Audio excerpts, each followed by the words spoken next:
Hello mga kapisnga! It's me!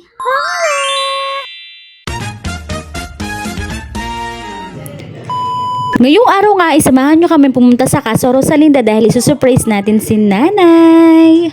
Birthday nga ngayon ni Nanay, Lily. Dito na nga kami sa Casa Rosalinda. Ayan, pinuuna ko na nga sa loob si Kiona at parang magulat si Nanay. Ito nga pala yung mga hinanda ng Casa Rosalinda. Charot lang.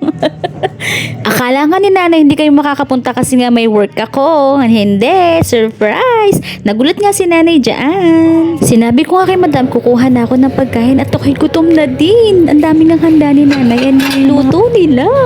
Sa Casa Rosalinda.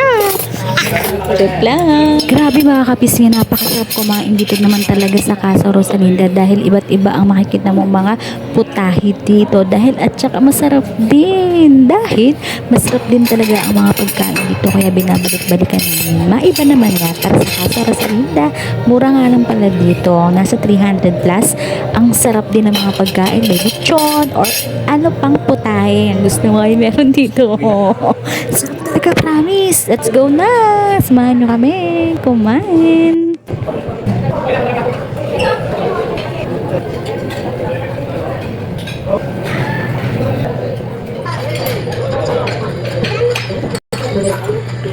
Happy birthday, Nanay Lily! Uy, sarap na. Here I am, how do you do? Dito namang banda ay si Nat na Choi ay nagpakitang gila sa maraming tao dahil siya ay bibong bata. So ayan nga, kumanta nga siya ng Here I am, Here I am. Oh, sumasagot si ate.